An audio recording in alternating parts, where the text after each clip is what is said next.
자, 오늘 본문의 말씀은 사도 바울이 1차 로마 감옥에 있을 때 쓴 편지입니다.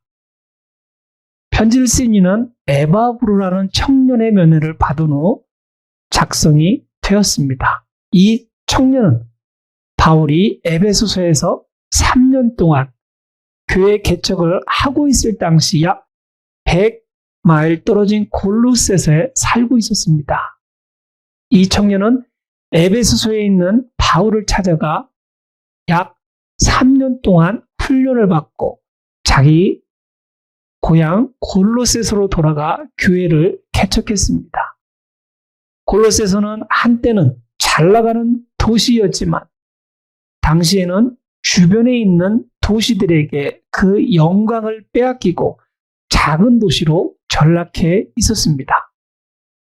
예전에는 모직과 피륙 공업이 발달한 상공업의 중심지였으나 무역로가 동쪽으로 이동함에 따라 작은 도시로 쇠퇴했지만 원주민과 그리스에서 온 이주민 그리고 유대인으로 구성된 도시는 다양한 문화적 현상과 종교적 요소들이 혼합되어 있었습니다. 에바브로의 열심으로 교회는 성장하고 있었지만 할례와 천사 숭배를 강조하는 유대적 율법주의와 육체의 약함을 주장하면서 금욕을 강조하는 헬라적 영주주의와 그리고 혼합주의가 교회에 만연해 있었습니다.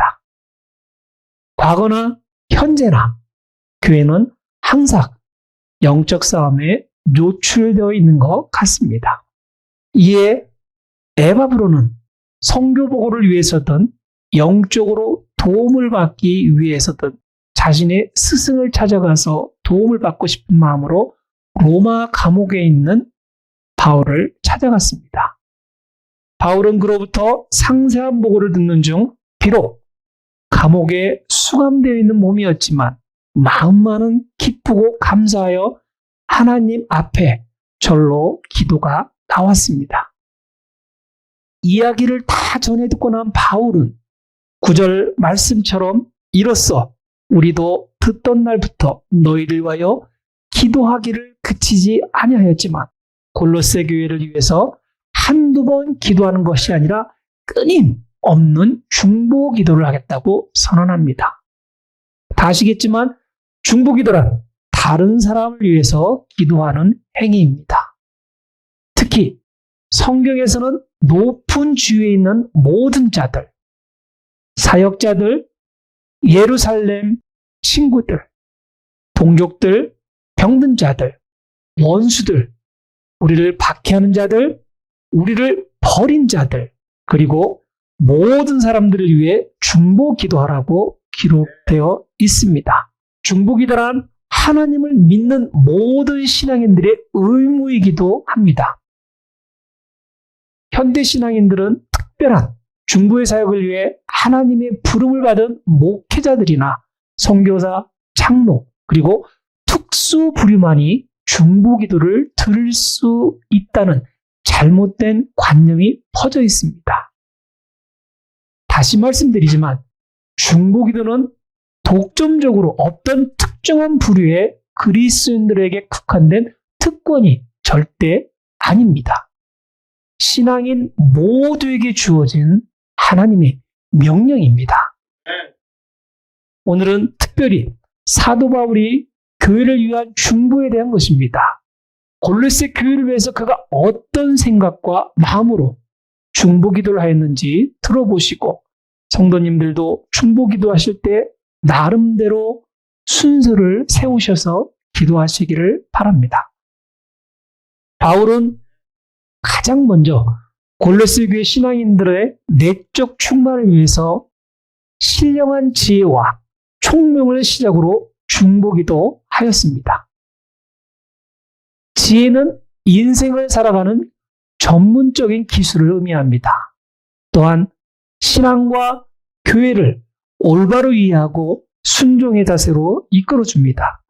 그래서 지혜로운 사람은 인생과 신앙생활을 올바로 살아갑니다.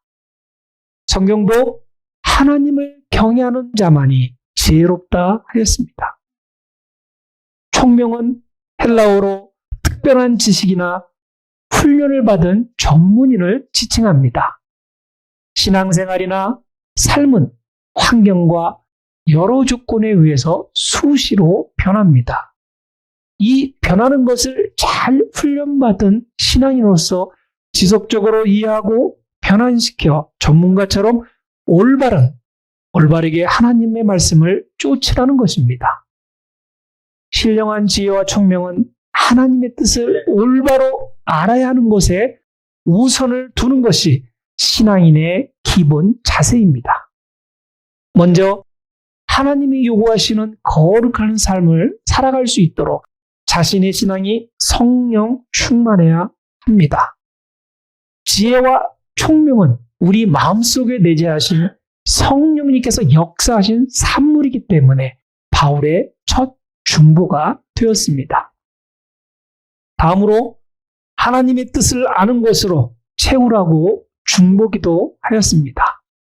성령께서 주신 지혜와 총명은 하나님의 뜻을 아는 데까지 나아가야 비로소 의미를 알게 되기 때문입니다. 아는 것으로 해당되는 헬라어는 단지 알다라는 피상적인 인식이 아니라 근본적인 인식을 알아야 한다는 것을 말합니다.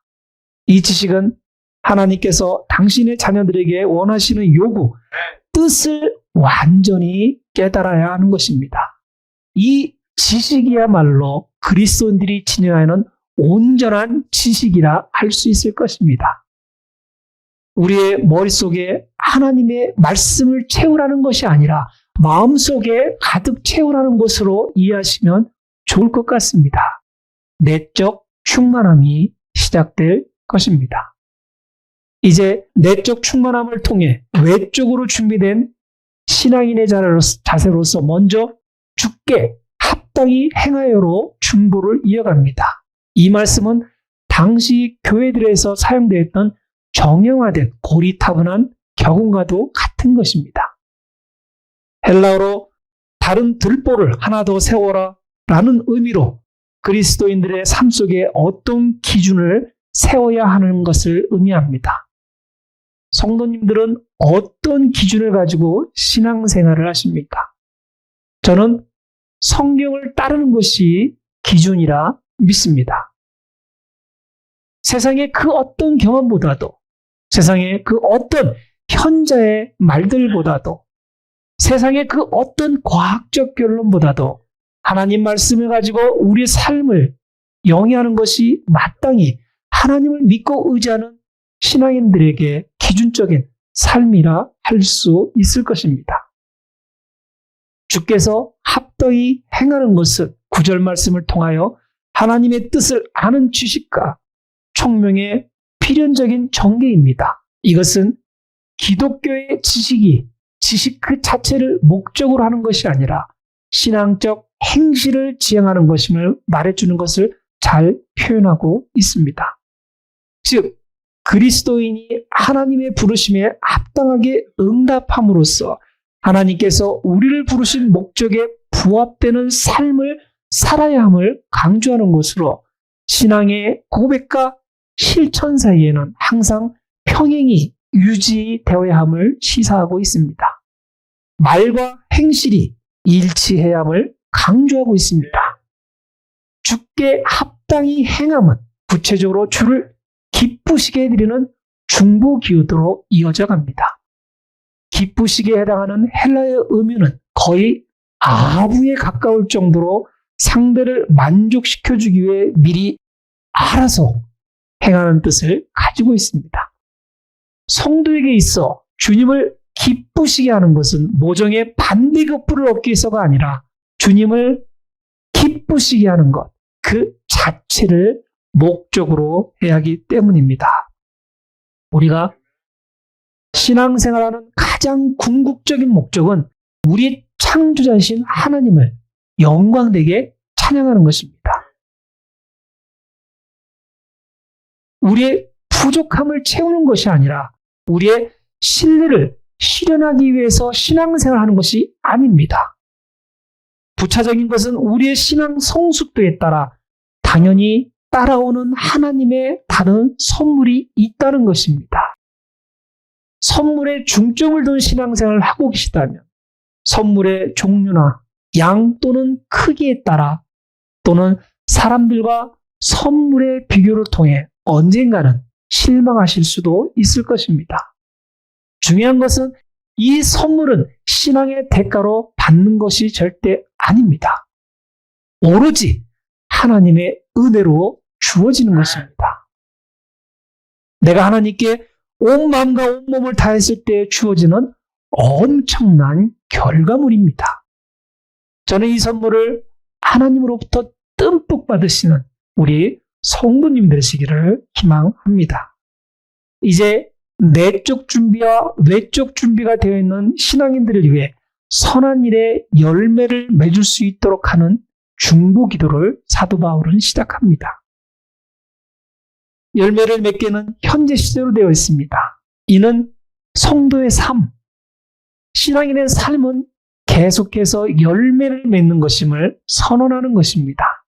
선한 일의 열매를 맺는 것은 하나님을 기쁘시게 하는 것과 더불어 하나님께 합당하게 행하는 것을 구체화하는 것입니다.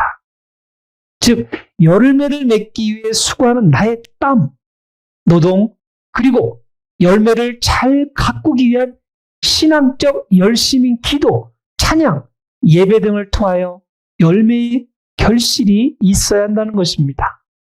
여기서 열매란 갈라디아서 5장 22절로 이 3절에 기록된 사랑과 희락과 화평과 오래 참음과 자비와 양성과 충성과 온유와 절제만을 말하는 것이 아닙니다.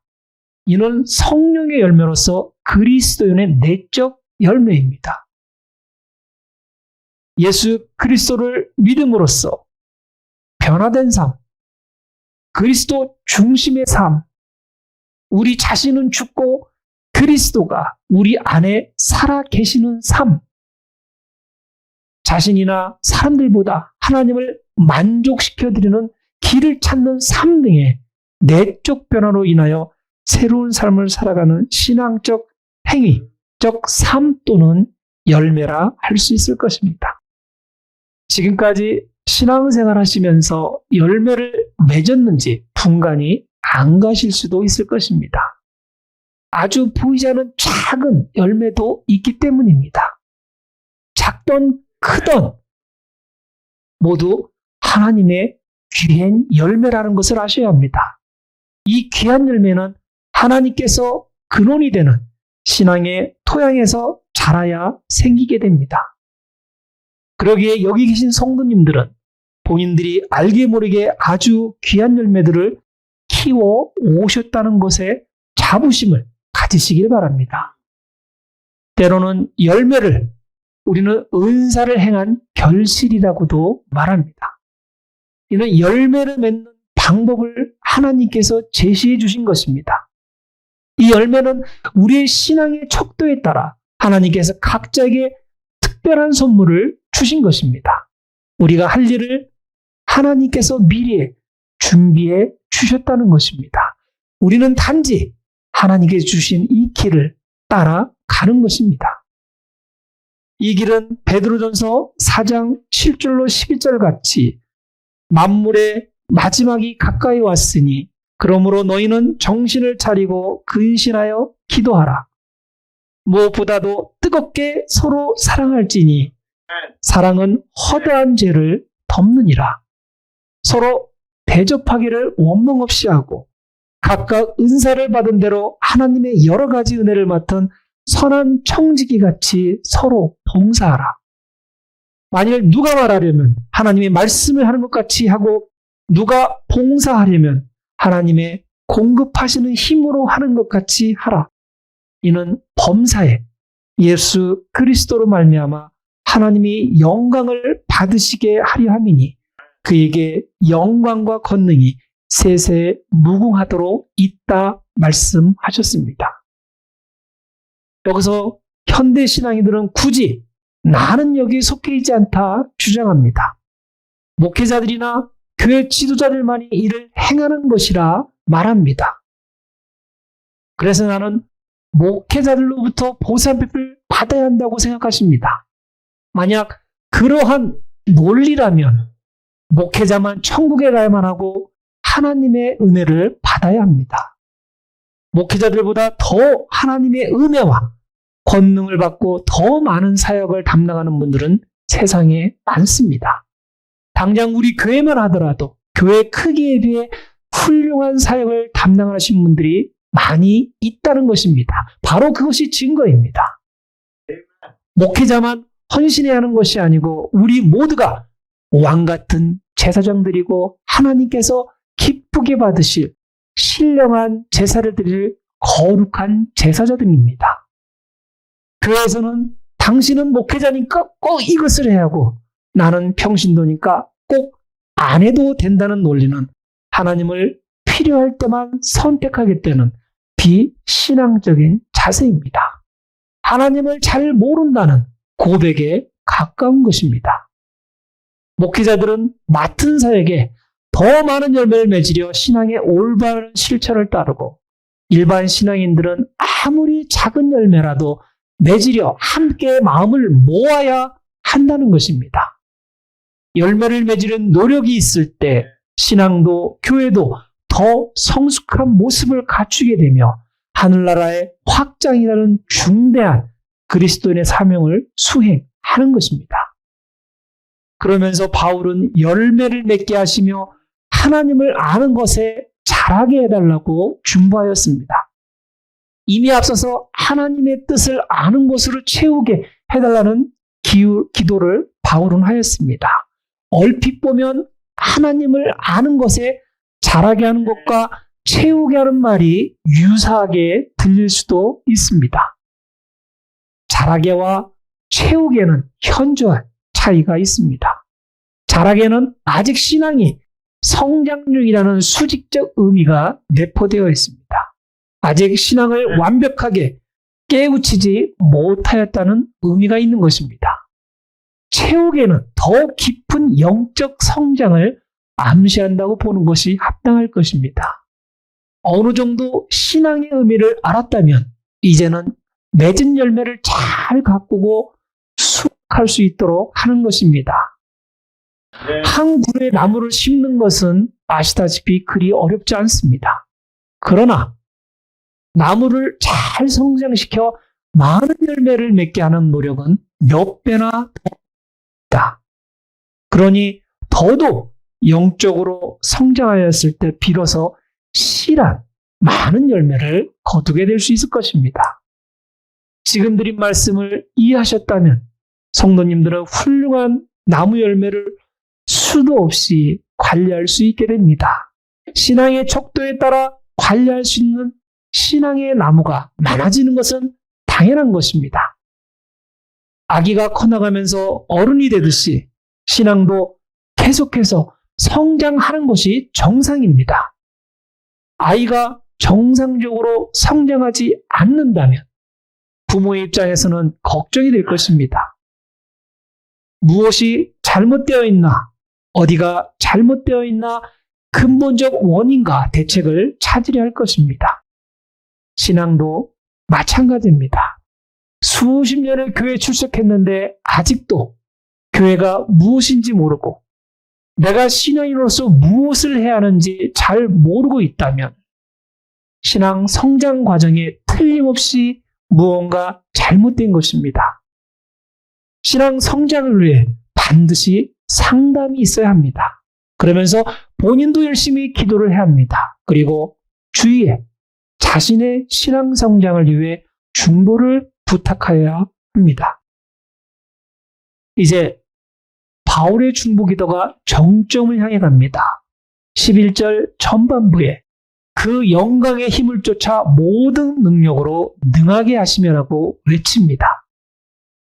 바울의 기도는 앞서 중보 기도하였던 하나님을 아는 지식과 주께 합당한 삶, 그리고 열매 맺는 삶을 넘어 하나님의 권능을 골로새 교인들이 체험할 수 있게 해달라고 것으로 향하고 있습니다.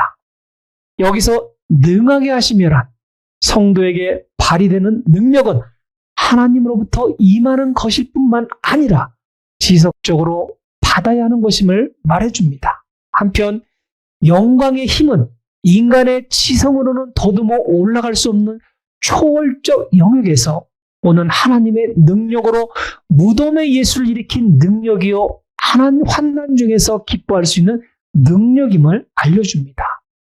이처럼 무한한 하나님의 영광의 권능을 기도할 때나 찬양할 때나 예배 드릴 때만 받으라는 것이 아니라 항상 깨어있어 우리 마음과 몸에서 하나님의 역사하심을 함께할 수 있도록 기도하고 있는 것입니다.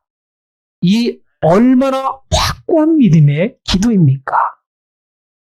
성도님들, 하나님을 믿는 것에 조금의 의심도 없어야 합니다.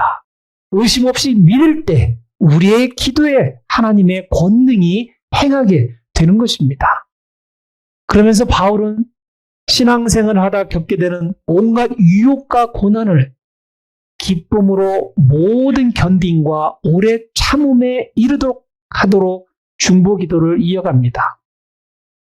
견딤에 해당하는 헬라어의 의미는 정해진 목표 지점을 향해 고난을 무릅쓰며 정진하는 것을 뜻하고 있습니다. 결국 견딤은 유혹과 저항을 물리치고 한 곳 목표만을 향하여 묵묵히 달려가는 것을 뜻합니다. 또한 오래 참음은 무거운 짐에 눌리거나 실패를 당하여도 좌절하지 않고 밀고 나가는 불굴의 투지를 가리킵니다. 신앙인들에게 있어 견딤과 오래 참음은 즐거움과 거리가 먼 것입니다. 그럼에도 불구하고 그것들을 기쁨으로 감당하는 것은 충만한 하나님의 은혜를 경험하기 때문입니다. 신앙의 끝은 하나님의 사랑과 은혜에 거하는 우리의 삶입니다. 바울이 이 편지를 쓰고 있는 곳이 감옥입니다. 자신 스스로도 견딤과 오래 참음을 몸소 경험하고 있습니다. 바울은 이 상황이 기쁘다고 하는 것입니다. 자신의 죄로 감옥에 있는 것이 아니라 자신의 사역에 충실하였기 때문에 감옥에 있는 것입니다. 이는 하나님의 영광을 위한 자신의 신앙적 충만에서 오는 것입니다. 이 신앙적 충만을 지금 우리에게 경험해보라는 것입니다.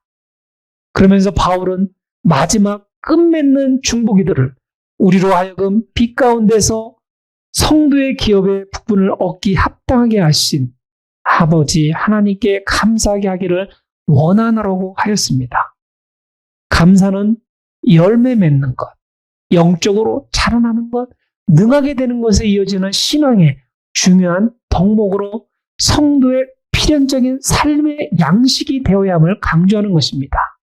왜냐하면 자격은 인간이 자생적으로 구비하는 것이 아니라 하나님께서 부여해 주시는 것인 바 자격 없는 자를 회개시켜 빛으로 인도해 주셨고 자격 없는 자에게 은혜를 베풀어 자격을 주며 장차 받을 영적 기업까지 허락하셨으므로 감사는 그 은혜에 대한 합당한 응답이기 때문입니다.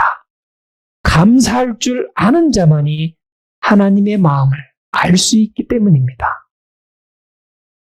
오늘은 바울의 중보기도에 대해서 말씀을 나눠보았습니다. 그의 중보기도 속에서 그가 꿈꾸는 교회가 어떤 교회가 되어야 하는지를 알게 되었습니다. 교회와 성도는 먼저 신령한 지혜와 총명을 구하고 하나님의 뜻을 우리의 내면에 알고 채우게 하시고 그 체험을 열매로 맺게 하시고 열매를 맺으며 더욱 하나님을 폭넓게 알게 하시고 하나님의 영광을 위한 견딤과 오래 참음을 통해 기쁨으로 승화되어 모든 것에 감사할 수 있도록 하는 것입니다. 바울의 중보기도를 이해하면서 형식적으로 일시적으로 하루 만에 한두 차례 정하고 하는 것이 아니라는 것을 알게 되었습니다. 범사에 감사하듯이 범사에 기도하라는 것을 알게 되었습니다. 사무엘 선지자는 나는 너희를 위하여 기도하기를 쉬는 죄를 여호와 앞에 결단코 범하지 아니할 것이라 하였습니다. 기도를 게을리하는 것은 분명 죄라고 하였습니다. 신앙임에도 기도하지 않는다면 자신의 책무를 하지 않은 것과 같기 때문입니다. 이는 하나님을 무시하는 초사입니다. 이는 하나님과 아무런 친분 없이 그저 교회만 왔다 갔다 하는 것입니다. 제가 기도를 강조하는 것은 기도가 우리의 이웃을 도울 수 있기 때문입니다. 기도가 예수님을 따르는 자들의 대표적인 삶의 모습이기 때문입니다. 그리고 기도할 때 하나님의 응답이 따라오기 때문입니다. 성도님들, 기도하실 수 있는 자신의 공간을 만들어 보시기 바랍니다.